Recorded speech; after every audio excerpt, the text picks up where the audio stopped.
여러분 주변에 이런 사람이 있다면 지금 당장 거리를 두세요. 관계라는 이름으로 포장된 피로감, 말은 좋은데 돌아서면 공허한 느낌, 함께 할수록 내 에너지가 빠져나가는 그 불쾌한 감각, 그게 착각이 아닙니다. 사람은 관계를 통해 에너지를 얻기도 하지만 특정 유형의 사람과는 반드시 에너지를 잃게 되어 있거든요. 오늘은 여러분이 살면서 반드시 멀리해야 할 사람 유형 3가지와 반대로 곁에 두어야 할 사람의 특징까지 정리해 드릴 겁니다. 끝까지 보시면 지금 여러분 주변의 관계를 다시 정리할 수 있는 기준이 생길 거라고 약속드립니다. 1장 환심 매수형. 낚시꾼이 물고기를 잡을 때 맨손으로 잡으러 들어가지 않습니다. 반드시 미끼를 씁니다. 밥 한 끼의 힘을 믿는 사람들도 똑같습니다. 상대에게 비싼 음식을 사주고 좋은 선물을 건네면서 그 이후 상대의 태도가 달라지길 은연중에 기대하는 유형이거든요. 겉으로는 너무 친절하고 베푸는 것처럼 보이는데 그 행동 뒤에는 반드시 무언가를 원하는 마음이 숨어 있습니다. 이런 태도를 환심매수형이라고 표현을 하는데 밥, 선물, 친절 등의 호의를 수단으로 사용하여 상대방의 마음을 사거나 조종하려는 태도를 말합니다. 단순히 친절을 베푸는 것을 넘어 대가를 바라는 의도가 내포되어 있어요. 실제로 미국 사회심리학 연구에 따르면 공짜 선물을 받은 사람은 그 가치의 3배에서 4배에 달하는 호의를 돌려줘야 한다는 심리적 압박을 느끼는 것으로 나타났습니다. 마치 은행에서 100만 원을 빌렸는데 300만 원에서 400만 원을 갚아야 하는 대출 같은 거죠. 밥을 자꾸 사겠다고 연락해오는 사람, 이유 없이 선물을 챙겨주는 사람, 처음엔 고맙게 느껴지지만 시간이 지나면 이상하게 그 사람 앞에서 거절을 못하게 되는 자신을 발견하게 됩니다. 그게 바로 함정이에요. 진짜 관계는 대등한 자리에서 출발하는 거거든요. 한쪽이 계속 베풀고 한쪽이 계속 받는 구조가 고착되는 순간 그 관계는 이미 건강하지 않습니다. 생각의 방향을 바꿔볼 필요가 있습니다. 우리는 살기 위해 밥을 먹는 거지 밥 먹기 위해 사는 게 아니거든요. 누군가와 함께 밥을 먹는다는 건 그 시간과 자리를 내어주는 행위인데 사실 먹여주는 쪽이 은혜를 베푸는 거라고 착각하는 순간 관계가 왜곡됩니다. 혼자 밥을 먹어야 했을 사람 곁에 앉아 시간을 내어준 것, 그 자체가 이미 선물이거든요. 이 관점 전환 하나가 여러분이 이런 유형에 휘둘리지 않을 수 있게 해주는 가장 확실한 방패입니다. 2장 경제적 합리주의의 내면화. 여기 인생의 중요도를 결정하는 저울이 하나 있습니다. 그 저울 위에 우정을 올려놓고 반대편에 돈을 올려놓는 사람이 있습니다. 세상 모든 것을 돈으로 계산하는 유형이거든요. 오래 알고 지낸 친구도, 오랜 시간 쌓아온 신뢰도 그 사람 눈에는 전부 숫자로 환산됩니다. 나이 들수록 이런 유형과의 관계에서 오는 피로감이 훨씬 깊어지는데 50년 가까이 알고 지낸 사이라도 결국 관계의 온도가 급격히 낮아지는 경우가 여기서 나오는 거죠. 이런 상황을 경제적 합리주의의 내면화라고 표현합니다. 인간의 가치나 감정, 관계까지도 비용과 이익,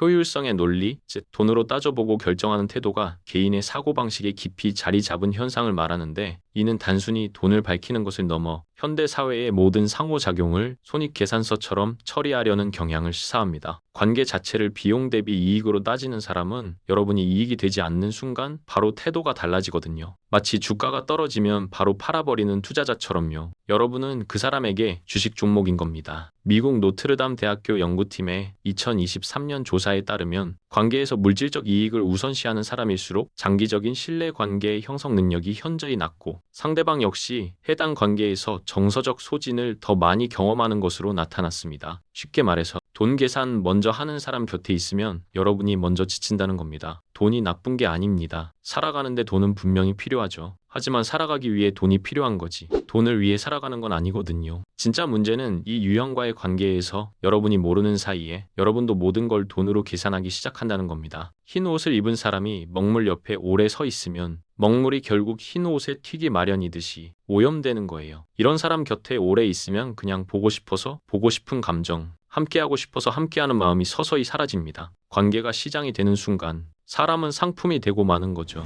3장 빅마우스. 드라마의 제목이기도 한 빅마우스는 영어권에서 비밀을 잘 퍼뜨리거나 입이 가벼운 사람을 지칭할 때 사용합니다. 우리말로는 입이 싸다라는 표현으로 생각하시면 편할 거예요. 이 유형이 가장 위험한 이유는 처음 만났을 때 가장 매력적으로 느껴지기 때문입니다. 다른 사람의 이야기를 소상하게 전해주는 사람, 주변 분위기를 잘 파악하고 있고 정보가 많고 입담도 좋죠. 하지만 그 사람이 지금 여러분에게 남의 이야기를 편하게 하고 있다는 것은 그 사람은 분명 다른 자리에서 여러분 이야기도 똑같이 하고 있을 확률이 높다는 것입니다. 옛날 전쟁터에 이런 원칙이 있었습니다. 적장에 목을 베어 아군 진영에 바친 적군은 절대로 중요한 자리에 올리지 않는다는 거죠. 이유는 단 하나입니다. 그 적군은 이미 한 번 배신한 사람이거든요. 언젠가는 아군의 목도 베어 다른 진영에 바칠 수 있다는 거죠. 관계도 마찬가지입니다. 다른 사람을 비난하는 사람은 여러분이 떠난 뒤에도 여러분을 비난할 거고, 친한 사람 집안 사정을 쉽게 발설하는 사람은 여러분 집안 이야기도 어딘가에서 이미 하고 있을 겁니다. 2024년 하버드 비즈니스 리뷰 분석에 따르면 신뢰도가 낮은 사람의 가장 공통적인 특징 중 하나가 제3자에 대한 과도한 정보 공유였습니다. 없는 자리에 사람 이야기를 많이 하는 사람일수록 실제 신뢰 점수가 낮다는 거죠. 이 유형은 마치 무선 공유기처럼 받은 정보를 주변에 자동으로 뿌리는 사람입니다. 여러분이 그 공유기 근처에 있는 한 여러분의 이야기도 신호로 잡혀서 어딘가로 날아가고 있는 거거든요. 이런 사람은 친하면 친할수록 더 위험해집니다. 사장, 곁에 두어야 할 사람의 유형. 멀리해야 할 유형을 알았다면 이제 반대로 곁에 두어야 할 사람의 기준도 알아야 합니다. 가장 중요한 건 변하지 않는 사람입니다. 나무는 바람이 불면 가지가 흔들리지만 뿌리는 움직이지 않죠. 여러분이 잘 나갈 때도 힘들 때도 대우가 달라지지 않는 사람, 자리에 없어도 여러분을 함부로 이야기하지 않을 것이라는 확신을 주는 사람, 그게 진짜 내 사람의 조건이거든요. 이런 사람은 처음엔 눈에 잘 안 띕니다. 화려하게 잘해주는 사람이 아니라